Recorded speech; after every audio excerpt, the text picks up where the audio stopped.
Jason, you were in Indianapolis yesterday. You were at Kevin Stefanski's press conference. He spoke for about 20 minutes to the media on a plethora of different topics. Revealed a lot. What was your main takeaway? I thought you was going to say and said nothing. No, I was joking. Yeah. What was your main takeaway from Kevin Stefanski's 20-minute presser from Indianapolis? I actually thought it was interesting that he volunteered up that he and Ken Dorsey are going to L.A. next week to see Deshaun. Not necessarily to talk football, but I think it's more of a get-to-know-you session between Ken and Deshaun. He said they're just hanging out type thing. Deshaun's going to start throwing next month, which technically is tomorrow, but I'd say within the coming weeks he's going to start throwing. What else did he say? He's unsure on who call plays at this point still, which we assume is going to be the case until training camp. Yeah. They're trying to downplay that, as you would expect. We'll see on that. The joint practices are going to be with Minnesota. They're going back to the Greenbrier. I guess that's going back to what AB said, right? I'm getting confused to who said what. AB said it, and then he commented on why he liked it. He said it was good to have guys together with no phone service for 9 days. Yeah. He thought it was beneficial. Yeah, so they're going back to the Greenbrier. Joint practices are going to be with Minnesota. He likes to get a team that he's got familiarity with, obviously Philly and obviously Minnesota. He's very familiar with Minnesota. He likes the schemes that he wants a different look than what they see, than what the Browns run. So they're going to do 2 years now. We know he loves joint practices. This is probably going to be a recurring thing. Still no word on Brazil in official or even an unofficial off-the-record capacity. There's no – they insist that they haven't heard anything yet. I thought by announcing they were doing joint practice with Minnesota, to me that was like, all right, we're playing Philly week 1. We know it. We can't have joint practice with a team we're going to play week 1. Yeah, I talked to people like off to the side, and unofficially off the record, everyone's saying the same thing. Like, we haven't heard anything. We don't know. Now, you would think like that. There's a lot of logistics that are involved in that, so you would think that would come out sooner rather than later. If hotel prices in Brazil, if they're doubling up, I mean, they better get on that soon. Well, I will not be making that trip. Why not? I have no interest. Oh Lord, no. You said you went to Brazil with LeBron and hated it. Yeah, it was awful. I mean, the trip was cool. It was great. Like, it was really cool to be there. Well, luckily, I'm not on the travel list with the team, so. Well, I sat middle seat, Houston to Rio, 13 hours. Oof. Oh no! I never like that. No. That broke me. That's broke me. Tough. He never recovered. I took my wife and I gave her the window seat and I sat in the middle seat. What a gentleman. What a husband you are. 13 Husband of the year. I was telling the Browns riders in Indy, I'm like, listen, don't make my mistake. Go through Miami. Don't go through Houston. It cuts like 2 or 3 hours off the trip if you take Americans from Miami. And I guess it's to Sao Paulo, so it's probably even a longer flight than Rio was. But I will not be doing. I have no interest in doing that game. But they can have fun with it. Y'all have fun. I'll be doing it right from Berea. I'll be sitting right here, Berea. But I mean, it's a great experience. Like, I'm a little bit surprised that the league, if this happens, that the league is putting Deshaun on the national stage. Like, I guess start of season. Yeah, I mean, it is the spotlight moment. It's first ever Friday night game in 50, 60, 70 years in the NFL. And it makes like if they do this, he's officially out from underneath. You know, I felt like they've tried to hide him to this point. They haven't been a lot of national games, but if this happens, that's as big as it gets. And you know, there's a lot of logistics for the Browns to figure out in terms of when you go out. I thought Rio was the same time zone as Cleveland. It's just really far south, but I guess Sao Paulo is like 2 hours ahead. Mm-hmm. But it's not like, you know. It's not a drastic change. No, it's not like going to Germany or something where it's 6-8 hours ahead or anything like that. It's still relatively close. But they'll have to figure out, when do you go out there. Obviously, you come home right after, but, you know, figuring out a practice schedule for that. So it has to be announced first. Like, they still say they don't know. Other interesting things from Kevin yesterday? I have one thing you haven't mentioned yet. What's that? And when they broadcast these pressers, they really need to give a mic to the questions. Yeah, I know. You know, watching from back home, you have no idea who's asking the question. You can barely hear the question. So I don't even know how the question was phrased and/or who asked the question, but I'm glad someone did. It was about motion and how the ESPN stats had them at ranked 30th or 31st in use of motion. And then Kevin kind of said, well, we like the window dress, but we don't want to run unnecessary motion because it kind of could confuse too many. Sometimes too many moving parts isn't always a good thing. And not running enough motion was one of my complaints last year with the offense. Yeah. So to hear him at least acknowledge the fact that, hey, I'm aware, here's kind of why I don't, but I'm open to maybe adding a little more in the future? I thought it was a really good question and a kind of an actual answer from Kevin when he usually gives you nothing. I would love to play. If back in my day, I would love to play the Browns. You know why? Like against the Browns? Yeah, yeah. Why? Because I know what I got every play. They don't move. That's the hardest. Listen, when you play defense, the hardest part is when the receivers start motioning over, and now you got to think to yourself, oh, shoot, does this change my responsibility? If it's not, especially if it's not man. If it's man, you just go with it. But if it's not that, it's some type of zone, you got to think to yourself, what do I got? So what I used to do is I used to get a whiteboard, and that's how you got to learn the playbook. You got to just motion people and say, what do you got on this if this happens? When it happened in real time, it always makes you have to think, like, unless you just know the playbook like the back of your hand, you always think like, oh my God, what's my new responsibility? The fact that they don't do that, oh yeah, just take the picture of the play or the formation, you know what you got, and you can start thinking about other things. But they used to under Kevin. That's what's weird. His first year or two, there was a lot of pre-snap motion. I mean, I don't have the numbers. I'd like to go back and get the rankings. I'm trying to find the numbers from Dorsey last season in Buffalo, how much motion they used. But it feels like y'all ain't gonna motion. Sure. It feels like 2020, 2021, there was a lot more pre-snap motion with the Browns than what they showed last year. Because you're right, last year nobody moved. I'm telling you, the defense, bad, especially as a DB, bad. And that's part of I think is Kevin's strength is the misdirection, and you think we're going here.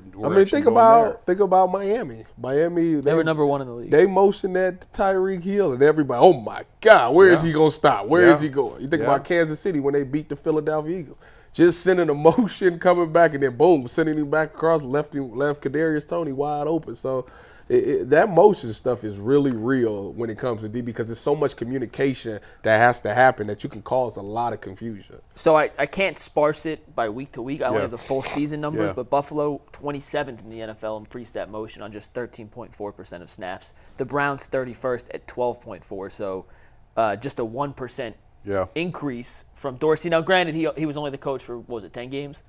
The offensive coordinator for 10 games before he got fired, so I don't know if that was more before the firing and then Brady used less or how that works out, but 27 and 31st in the league last season, according to Seth Walder from the ESPN motion chart. I just retweeted it from the UCSS account if anyone wants to go take a look at it. As far as Deshaun visiting and meeting with Kevin Stefanski and Ken Dorsey in L.A., I know they said technically they can't talk football. I have to imagine there will be some football talked in these conversations. Of course. Yeah, like that's just, once again, Tyvus, these are paid liars. Remember, you can't believe everything they say. I want to see those two at a Lakers game, or those three at a Lakers game. Go check out the Hollywood sign. Check out the Venice Boardwalk. Check out the Hollywood. You can put them on a tour bus. Honestly. Go past the homes. Oh, no, but here, we saw last season there was some sort of unspoken chemistry, connection, whatever, between Stefanski and Joe Flacco. It just clicked, right? It just worked. Yeah.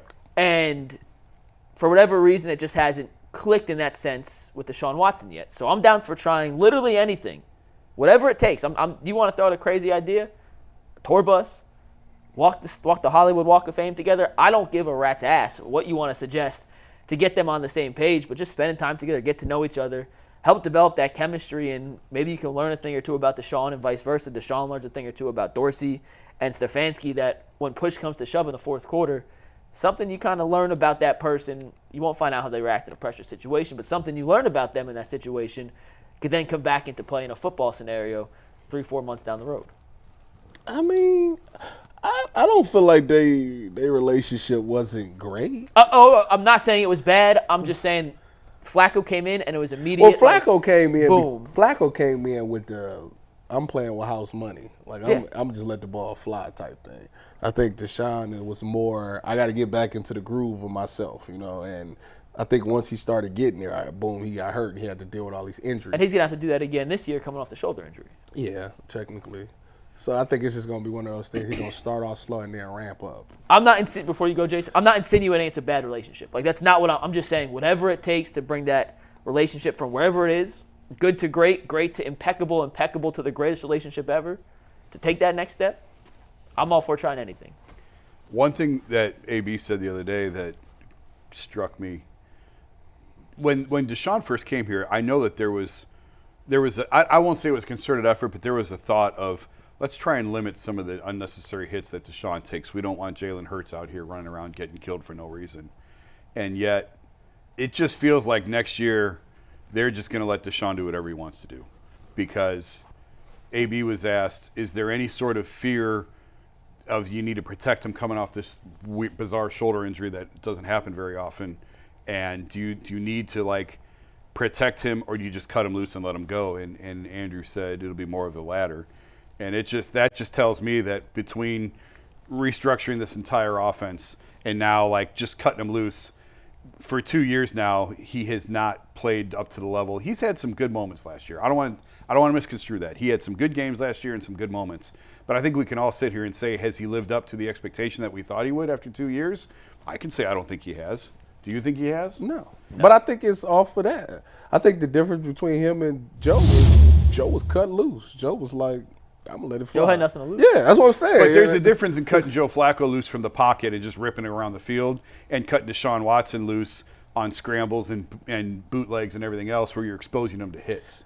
And that's what I'm saying. I think next year they're going to cut him loose and let him do whatever he wants. I think he's smart enough. He gets down, though. I don't think he, like, lowers his shoulder. He's not like Anthony Richardson or Josh Allen. No, but he takes some hits. I mean, throughout his entire career, he takes some hits.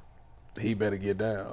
And even going back even his big brother Cam Newton, you better get down. Yeah. But you go back to his days in Houston, like, Deshaun was best as an improviser. And that's not a knock. That's like very few quarterbacks are best in that situation. And Mahomes is. And you look at guys around the league, Lamar Jackson is, like, I don't want to say Lamar gets down. Even Josh Allen, to the extent, is an improviser. He dropping his shoulder. But different bill. But I'm just saying, like, when I say he's best as an improviser, that's not a knock on what Deshaun does. He's just best when he's out there playing backyard football. Improvising. That's my point. And if it takes, you want to say cutting it loose, you want to say taking the restraints off, however you want to phrase it, letting Deshaun kind of control whether it's the full ability to call any audible he wants to play, change a route, whatever he needs to do to maximize what he does best, which is, he plays backyard football. But I mean that, like, once again, Mahomes, like, in the best way possible, let him kind of take advantage of what he does that other quarterbacks can't. And even he said it, when it was talking about the first 15. I don't think that's what he meant to say, but he's like, I just like kind of going out there, let me see what's happening. I'll read the defense. I'll adjust however I adjust, and then I'll make the best play possible for our team. Whatever it takes to get Deshaun to doing that for 50, 60 plays a game, I'm all for it. Like, whatever it takes, let it rip. And I think that's what you're going to see. I think they're at the point of saying, listen, we're going into year 3 now. This has to work. We have to make this work. Here we go. Like, what do you want? There's no point holding anything back now, right? Like, there's no. It has to work. Yeah. Like, if it doesn't work this year, that's what I wrote today. Like, if it doesn't work this year, it'll be really interesting to see. I don't want to get too far off track, but it'll be interesting to see whether or not they restructure his contract this offseason or not. Wasn't Barry asked about that? Yeah, I asked him.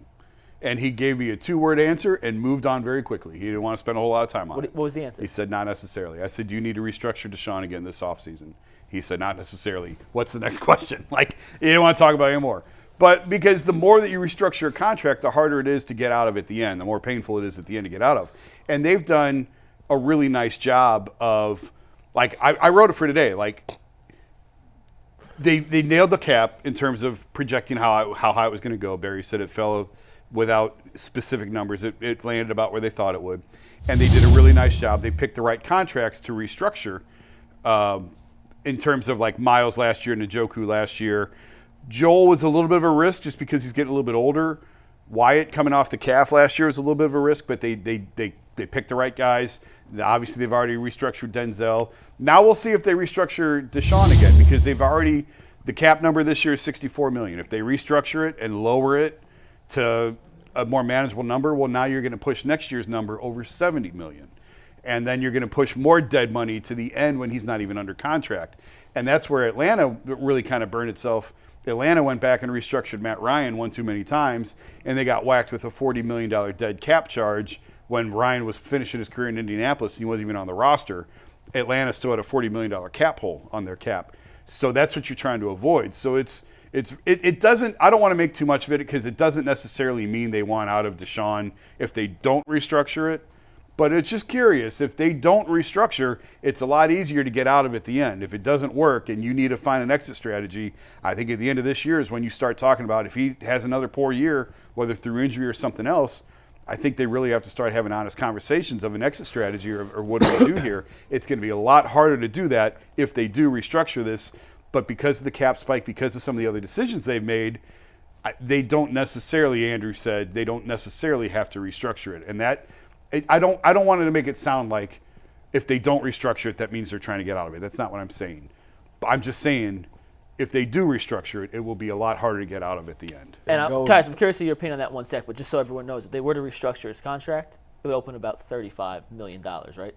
Yeah. I mean, well, it depends on how they do it. Last year, I think it was 36 million, and by doing that, you convert it into signing bonus, and then you push the money forward. So the cap number for this year was supposed to be 55 million, but after they restructured it, it became 64 this year, 64, and then it's a $9 million dead cap charge the year after his contract expires. So you just keep kicking the can down the road, and the snowball just builds the more you restructure that contract. Okay, Tyus, thoughts?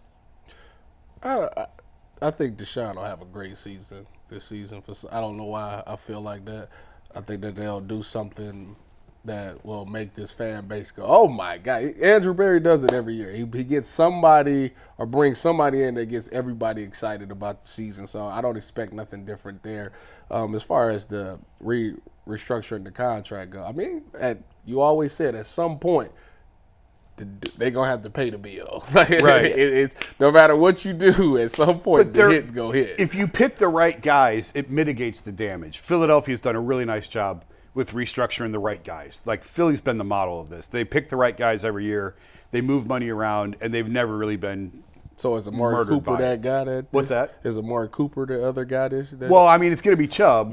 Yeah. Chubb's going to be the guy now, and maybe Cooper. I don't know. We'll see who else. I mean, they already. If they did restructure their contracts, how much do you think they can?